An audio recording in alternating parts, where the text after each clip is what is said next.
So, I mean, sports lovers and football lovers especially, I'm sure, had a great night yesterday. Except, of course, you're a Chelsea fan. I'm pretty sure they probably didn't sleep well. What happened? Even if they did, they probably would have been seeing Vinicius Junior in their dreams. Was it a humiliation or just a loss for Chelsea? It wasn't an humiliation, but it was Chelsea being Chelsea. Let me put it that way. Chelsea being Chelsea in the sense that the struggles that they've had since the start of the season, it kind of showed forth yet again. They had 61 shots yesterday and not a single goal. They have been struggling in front of goal for as long as possible, for as long as we can remember. The strikers are not turning into goals. And to make matters worse yesterday, they got a red card. Ben Chilwell got a red card in that game. He denied an obvious goal-scoring opportunity. And according to the rule books, once you do that, you're getting a straight red card. So that's what he got. And well, that's why I'm saying if you're a Chelsea fan, perhaps you didn't sleep well. Perhaps you had nightmares seeing Vinicius Junior, turning the defense back and forth. And I actually thought Real Madrid they were very wasteful in that game. And if they had played a much more technical side, I'm pretty sure they would have been beaten. Because I mean, how do you? It was so obvious that they had better squad. They had better score strength. They were better than Chelsea in all ramifications. Of course, was it that they didn't Champions League? Maybe they didn't create more opportunities for themselves, or they didn't use those opportunities. They didn't use the opportunities actually. Okay. They didn't, because they could have scored about 3, 4, 5 goals in that game yesterday. And once you score just 2 goals, you're asking yourself in the second leg, what are the chances of it not turning around against you? Because if you have the opportunity to kill off games as fast as possible and you don't do that, sometimes it comes back to bite you. So but this loss for Chelsea is just one game, right? Does it do that much harm? It is just one game, yes, but if you have been following Chelsea's season, since the start of the season, then it's not just about the game that they lost. It's also about the performance, also about what's going on with the club. Has this got anything to do with the return of Frank Lampard? I wouldn't say it has anything to do with Frank Lampard, because they've been struggling even without Frank Lampard. Lampard is the third manager they are having in this season. They started with Thomas Tuchel.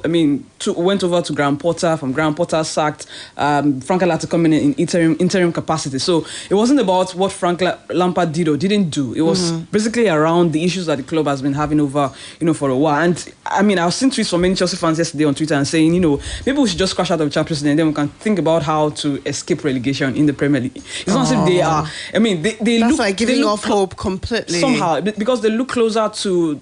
They feel in the performances. They feel closer to they're actually middle table at the moment. They feel closer to the relegation side, stand closer to the top 4, the top 5. So you can understand where that is coming from. But football is crazy. Anything can happen. 2-0 first leg advantage doesn't exactly mean that it can be overturned. It can actually be overturned. And that's what Frank Lampard is saying. He says that he believes that Chelsea can produce a special night in the second leg at Stamford Bridge right there in London. He believes special things can happen. Yeah. I don't know how many Chelsea fans actually believe that. Well, in these final days of Ramadan, maybe Chelsea fans should focus their prayer points, and this might just be perhaps that's all that they need, to get themselves out of this quagmire they've gotten themselves in since the start of the season. All right, blessing. All right, thank you very much, Cha. It is Sports Bank, the Thursday morning edition, right here on your Integrity Dial, Splash 105.5 FM. It's Super Thursday morning, and of course, it's fallout of what happened last night in the UEFA Champions League. Chelsea lost 2-0 to Real Madrid at the Santiago Bernabeu, and the Real Madrid could have killed that game off, with as many goals as possible. But hey, shout out to Femaiti. Yesterday, he said Real Madrid were going to win 2-0, and yes, that prediction came through. I wish he put money on that. Perhaps we'll be, smiling to the bank. Unfortunately, Daniel, it was also adamant that Chelsea would win 2-1 at Santiago Bernabeu. All the worst result he would get was a draw. Sometimes I wonder where his confidence comes from. But hey, I understand being a fan sometimes. But hey, Frank Lampard is saying that he believes special things can happen at Stamford Bridge. Now he's suffered 13 defeats in his last 16 matches as a manager in all competition across spells with Everton and Chelsea this season. But then he's saying that everyone has to believe. As a Chelsea fan, do you have the same belief as Lampard? Can Chelsea indeed produce magic at Stamford Bridge Bridge in just two weeks when the second leg comes around. Let's get on Facebook where we're streaming live this morning. You can find us on our Facebook fan page, Splash FM 105.5 Ibadan. That's where we are there. You can leave your comments. Let me know what you think. Do you believe magic can actually happen? Is this tie done and dusted? Is there still something more to come from Chelsea in this game against Real Madrid? In the other game of the day, involving two Italian sides, that's the quarterfinals of the Champions League, AC Milan and Napoli. Ismail Benasser's first half goal gave AC Milan a slender advantage over Napoli in the first leg in an all-Italian Champions League quarterfinal. The Algerian midfielder struck home from the edge of the area after Brahim Diaz broke superbly on the halfway line. Napoli had Andre Frank Zambo Anguissa sent off in the second half, and they were held by an organised Milan. Milan also came close to a second goal when Simon Kjaer's header bounced off the underside of the bar. But the question at this point for me is Napoli falling apart? They look like they're falling apart, or is it just the fact that because they've missed Victor Osimhen, that's the reason why things are not going their way? Or is there something in their performance, in the way they've lined up, not taking their chances? Is the fatigue and stress of this stage of the season finally catching up to Napoli? That's what I'd like to know as well. Just your general take on all of the Champions League matches from yesterday. You can also hop on Facebook as well to leave your comments. And now the manager for Napoli, Luciano Spalletti, has declared that Napoli will be 100%, that Victor Osimhen will be 100% available for the second leg. That's next week. The 24-year-old currently leads Serie A charts with 21 goals this season, and he has been suffering from a groin injury, and that's why he was absent from Napoli's squad as they lost 1-0 to Milan in the first leg of their All-Italian quarterfinal encounter yesterday. But Spalletti insisted that Osimhen, who has also scored 4 goals in 5 Champions League games to help Napoli reach the quarterfinals for the first time, will be back to help his team attempt to overturn their deficits. Okay, we can't wait to see Victor Osimhen back. But without Osimhen, Napoli had more shots. They had more efforts on target than the opponent, but just couldn't find a way past that Milan defense. So maybe with his presence next week for the second leg, it could be a different story entirely. But this particular tie, as far as I'm concerned, is far from being over. So do you agree with that as well? Let's get on Facebook. I'll be taking your comments in a bit, and then we'll talk about that. Before we take a break to join our partners at the BBC for the BBC Premier League update, but still talking about Champions League news here. Bayern Munich, Sadio Mane and Leroy Sané clashed in the dressing room after the German club's Champions League quarterfinal first leg defeat at Manchester City. And that's according to multiple reports that we've been hearing after that game. The reports indicated that Sané suffered a cut lip in the altercation, and that the two who were seen arguing on the pitch late in the game had to be separated by teammates. And reports in Germany added that the Senegal international Mane, who two-time African Footballer of the Year, had complained about the way German winger Sané spoke to him following that 3-0 loss at the Etihad Stadium. There was no immediate comment from Bayern Munich about the reported incident. The result against City was Bayern's heaviest defeat in the Champions League since falling 3-0 to PSG in 2017. So, trouble in paradise for Bayern Munich there, and of course, it's not the kind of start that Thomas Tuchel would have wished for in his Bayern Munich career, quote and unquote, as a manager now. In 4 games, he's won maybe 2 or lost 2 as well. This is not the kind of start he obviously would have wished for, but I hope this wouldn't affect them going into the second leg, because 3-0, that tie feels done and dusted to me. But of course, with football, anything can happen at the end of the day. I hope they can quash whatever beef they have amongst themselves before that second leg. And away from that, to the Europa League, there are games coming up later today, quarterfinals as well. We have Feyenoord against Roma, Bayer Leverkusen at home to Union Saint-Galois, and Juventus against Sporting Lisbon, and Manchester United will be at home at Old Trafford to Sevilla. Okay, they'll be missing Marcus Rashford for this one. He's been ruled out. According to reports from Manchester United, he's been ruled out for a few games due to a muscle injury. However, he's expected to return for the season run in. The club confirmed Rashford was substituted in the 80th minute of that Saturday 2-0 victory over Everton at Old Trafford, clutching his groin, and immediately headed to the dressing room for treatment. United are saying that the England international will be unavailable for a few games, but then he's expected to be back for the season run in. That's towards the end of the season. And still talking about Manchester United here, in news related to the club being bought or being sold, Finnish businessman Thomas Zilikos has dropped out of the bidding for Manchester United, saying delays in the sale process will make it difficult for a new owner to build a winning team. Interesting. United's American owner Glazer's family launched a formal sale process late last year with several bids received in February and March, including one from Zilikos. And Zilikos was among several bidders, including British billionaire Jim Ratcliffe, founder of chemicals producer Ineos, and Sheikh Jassim bin Ahmad Al Thani, who is the son of Qatar's former prime minister. All of these billionaires have indicated interest. They've submitted bids to buy Manchester United, but Thomas Zilikos now has pulled out, saying that the process has been elongated too much, and it's going to make it difficult for whoever gets the team to build a winning team eventually. Okay, is that an excuse to kind of find a way out? Maybe not. But wait to see what the Glazers will do at the end of the day, and which of these rich men will eventually get their hands on Manchester United. And in the Europa Conference League quarterfinal games, we have KA Ghent at home to West Ham, FC Barca hosting Nice, Fiorentina going away to Lecce Poznan, and Anderlecht will be welcoming AZ Alkmaar for their game as well. Quarterfinal stages of the Conference League and, of course, Europa League as well. At this moment, we're going to take a break. Join our partners at the BBC for the BBC Premier League updates. You can expect reaction from the game between Chelsea and Real Madrid yesterday, and perhaps Manchester United as well are taking on Sevilla later today. BBC Premier League update from the home of Premier League football. Hello from Colm Harrison at the BBC Sports Centre. We start with news of defeat for Chelsea in the UEFA Champions League. They lost 2-0 at Real Madrid in the first leg of their quarter-final, with Karim Benzema and Marco Asensio scoring for the reigning champions. Chelsea had fullback Ben Chilwell sent off, a straight red card for denying a goal-score opportunity, and he'll miss next week's second leg at Stamford Bridge. Manchester United are back in European action on Thursday when they face Sevilla in the first leg of their Europa League quarter-final. Marcus Rashford will miss the game at Old Trafford with a muscle injury, and United manager Erik ten Hag says he could be out for a while. It's a few games, so that's a statement. So I can't give more details of it because we don't know. We have to see how it develops, the injury. Meanwhile, the Manchester United goalkeeper David De Gea has been reflecting on his record-breaking exploits. Earlier this season, the Spaniard claimed his 186th clean sheet for United, breaking Peter Schmeichel's club record. Speaking ahead of the game against Sevilla, De Gea says he hopes it means they're close to winning another trophy this season. That means that I've been here for a long time, doing well, just beating the record of one of the best in the business, like Schmeichel is.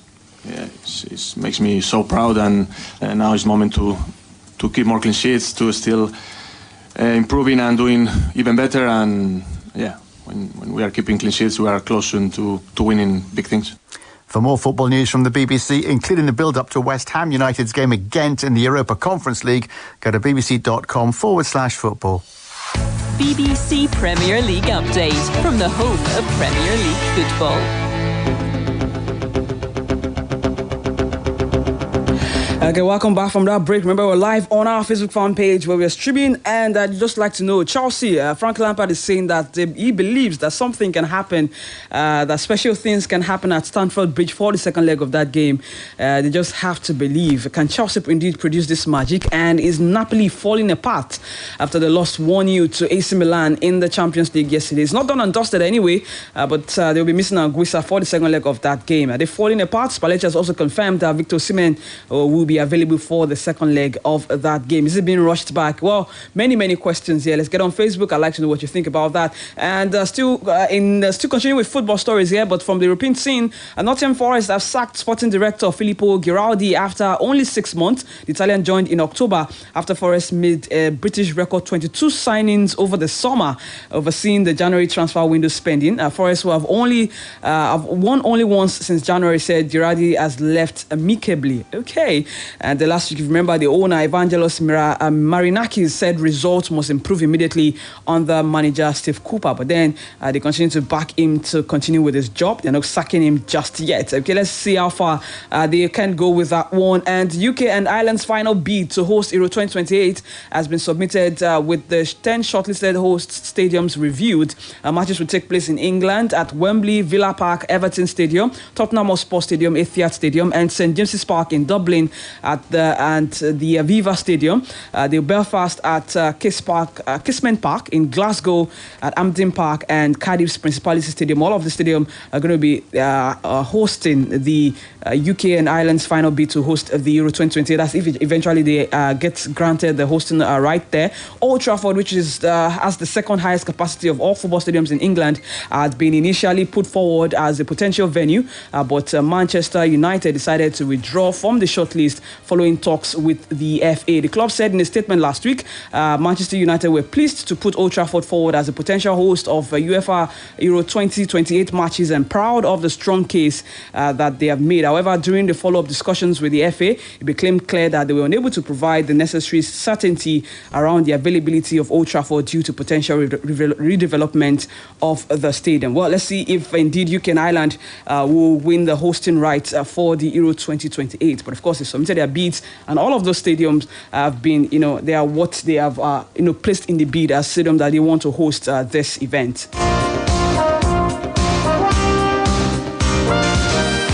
And before we leave football, to talk about other sports, but from the home scene now, yesterday we had a game in the NPFL, a scheduled game between Lobby Stars and Rivers United. That was a 5-goal thriller, and the Rivers United eventually had to be reduced to 10 men in that particular game. But guess what? Lobby Stars, they eventually won 3-2. It was a thrilling encounter there. The victory was a rescheduled outstanding Group B fixture for Rivers United, who has been busy with their CAF Confederation Cup engagements. And the top of the table Group B clash was one that could have seen the defending champions return to the first place in the group as they trailed their host by just 3 points. But now that win sees the Makurdi club extend their lead at the top of Group B by 6 points with only 5 matches left until the Super 6 playoff. And 6 points is not unassailable. They could still fancy their chances of making it to the top of the group. But the immediate goal rather will be to qualify for the playoffs, and from there they can talk about defending their title. Okay, let's move away from football. Talk about basketball. The regular season is done and dusted, and we are getting ready for the playoff. Playoff begins this weekend, Saturday. It's early morning of Saturday Nigerian time. But right now, it's all about the play-in. Those teams who have a chance to fight for the last 2 slots in the playoff. And this morning, we had Oklahoma City Thunder defeating New Orleans Pelicans, and Shai Gilgeous-Alexander highlighted his 32-point night with a go-ahead baseline jumper and 4 clutch free throws in the final 29 seconds as Oklahoma City beat New Orleans 123-118 to remain alive in the Western Conference play-in tournament. Josh Giddey added 31 points, 10 assists, and 9 rebounds for Thunder, the only Western Conference team still playing with a losing record. The loss eliminated the 9th seed Pelicans, while 10th seed Oklahoma City advanced to play at Minnesota. That's on Friday night rather, for the right to enter the NBA playoffs as an 8th seed and meet number 1 Denver. I mean, it doesn't get any easier for any team at this point in time. For Oklahoma City Thunder, they just have to secure a victory against Minnesota Timberwolves, who lost to the LA Lakers. That's for a chance to be in the playoffs for a direct spot to the playoff. They lost to the Lakers, and that means that they have a second chance to get the final seed. That's the number 8 seed, and they have to first and foremost get a victory over the Thunder. That's the tie that they have in front of them there, and that's in the Western Conference now. But in the Eastern Conference, Zach LaVine scored 39 points. DeMar DeRozan added 23 points against his former team as the Chicago Bulls overcame a 19-point deficit to beat Toronto Raptors in their play-in tournament. That game ended 109-105 in favor of the Bulls. Nikola Vucevic had 14 points and 13 rebounds for the Bulls, who trailed 66-47 in the third quarter before LaVine carried them back. He scored 17 points in the third as Chicago cut the gap to 9 and then added 13 more in the fourth to help the Bulls advance. The Bulls coach Billy Donovan said Lavin was phenomenal against the Raptors. For the Bulls now, they have a visit to Miami Heat on Friday for a chance as well to end the 8th seed in the Eastern Conference playoff bracket and the first round playoff match with Giannis Antetokounmpo and the Milwaukee Bucks. I mean, it doesn't get easy as well. First, Miami Heat lost to Atlanta Hawks. That's for the direct loss for number 7. Hawks made it through, but Heat have another route now. They have to defeat the Bulls for the final slot, which is the number 8 seed. And the Bulls also have the target to get that number 8 seed. So it's all to play for on Friday between the Chicago Bulls and, of course, the Miami Heat. That's in the play-in. It's simple. Play in to get in. That's the tagline. If you win your match and, of course, you get into the playoff, that's it. The playoffs officially begins this weekend. And maybe on Saturday we can talk about that on World Sport. Okay, all the sporting stories, still talking tennis here. And before we take comments on our Facebook page, the Monte Carlo Masters still on. And there are games that will be coming up today. We have Jan-Lennart Struff facing Kaspar Ruud, Hubert Hurkacz against Yannick Sinner, and Andrei Rublev against Karen Khachanov. There's also Nicolas Jarry against Stefano Tsitsipas. Novak Djokovic has a tie against Lorenzo Musetti. Taylor Fritz against Jiri Lahika. Daniil Medvedev against Alexander Zverev. Now, this is a tie to watch out for. Matteo Berrettini has a game against Olga Rune. That's in the Monte Carlo Masters. Remember, all of this is in preparation for the French Grand Slam. Of course, the clay court season has begun already, and we can't wait to see all of these guys, get into the French Open and also give us as much as they are doing in all of this, tours. Okay, what are you saying on Facebook this morning? Thanks to everyone who is dropping us comments here. This is from Ayetoma Kingsley says, "Good morning, blessing. For me, Lampard is only dreaming. The Chelsea I watched last night will chop it water. Okay. In fact, Real will score more than 2 goals in England. Napoli will bounce back with Osimhen back. I predict 2 goals for him." Thank you very much. Okay, Olutayo Balolo Arolo says, "The good thing for Lampard is that he can't be sacked." Are you sure he can't be sacked? You can always sack an interim manager if it's not doing well. Anyway, I think I understand what he's talking about. It says his job is secured until the end of the season. I will even advise that he should be retained permanently. I don't know if Chelsea fans will agree with having this man, having Frank Lampard retained permanently, because but you have to understand where it's coming from. It's there's nothing bad in dreaming. There's nothing bad in hoping that magic happens. I mean, he was part of that team, that Chelsea team that stunned Bayern Munich. 2012 to win the Champions League. So perhaps that's where his hope is coming from, and that's why he's saying that magic can indeed happen. So. Maybe you have to believe. I don't know if Chelsea fans will want that man to be to continue with the club. I mean, we don't know yet. But anyway, thank you for your comment this morning. And Abu Kasim says, "Good morning, blessing." Okay, anything can happen in football, but I don't see Chelsea eliminating Real Madrid in the Champions League. Sometimes a big club can have a bad season. This is a bad season for Chelsea. Liverpool is also experiencing a bad season. Chelsea have played 4 matches with 3 managers without any win. And without any goal. They should be working towards next season. Basically saying that Chelsea should shut down for this season already and start planning for the next season. But sometimes big teams don't think that way. And, maybe that's why they believe magic can still happen. I mean, they can't win the Champions League anymore, the Premier League rather, but Champions League is still an opportunity for them to get into into Champions League. I mean, if they win the Champions League, then they can also be a part of Champions League next season. So it's a possibility for them. And Rio Ferdinand also says that Real Madrid should have scored more than 2 goals against Chelsea because they were right there for the taking. Just exactly what I said when I started the show this morning. I believe that Chelsea were there for the taking and they should have scored more. In the words of Ferdinand here, they will be disappointed in Real Madrid's dressing room. Yes, they'll be happy they won the game, but tomorrow they'll wake up and think we could have finished this game and punched this team. They were there for the taking. I thought Chelsea dug in, but they were let off a little bit at times. Lackluster finishing, the final ball and decision making by Real Madrid in the second half might not have been there for them.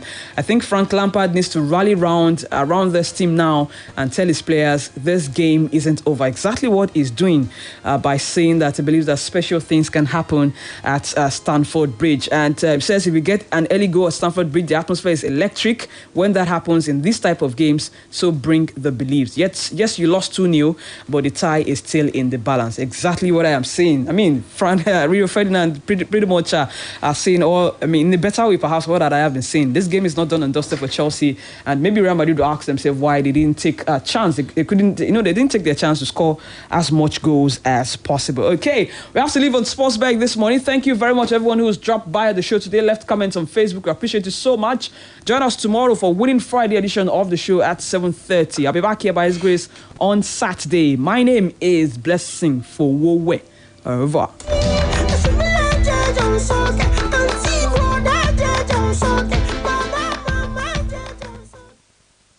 Splash FM 105.5. Who are you and why do you think you should be the next Nigerian idol? I'm 21 years of age, I'm a singer, and I have big dreams, and I'm ready for the big stage and bright lights. Let's hear you. You had me at my first glance, staring at you, staring at you, staring at you. The music show of the year is back for its 8th season. Catch all the thrilling moments showing every Sunday from the 23rd of April at 7 p.m. on Africa Magic Showcase, Urban and Family. Stay connected to DSTV and GoTV. Nigerian Idol is proudly sponsored by Biggie and Techno. Ẹ̀yin ọmọ yìí, ó máa dá àkàrà nǹkan díẹ̀ sílẹ̀ fún Ramadan yìí. Ó yá kí ni kára? Èso. Ẹlẹ́bẹ̀, ẹ má gbàgbé ìṣara lóore àwọn màmá o, 3 crowns milk. Bẹ́ẹ̀ni, agolo mílìkì 3 crowns mẹ́ta. Rárá o, 4. Ó dáa, torí kó jẹ́ màmá, á ra agolo mílìkì 3 crowns mẹ́jọ. Ìṣúra aláìlẹ́gbẹ́ làwọn màmá, torí náà fẹ̀mí ìmoore hàn sí màmá pẹ̀lú 3 crowns milk lákòókò Ramadan yìí. 3 crowns milk, ìlera àwọn màmá, ayọ̀ ẹbí. My people, no let new naira and cashless matter worry you. Hope Bank dey your phone, 500 naira woof day. So if you want send mama money, abi to buy Amaka recharge card, to give customer money, abi customer wan give you money. Hope dey your phone, 500 naira woof day. My people, your phone number na ATM card and account number oh. Yes so, enjoy better life with Hope Wallet. Dial *569*9# on your phone. Select Open Wallet. Put your details and fiam, your wallet does set. Hope PS Bank go sama you 500 naira a woof. Terms and conditions dey o. Hope, succeed. Hope Bank always.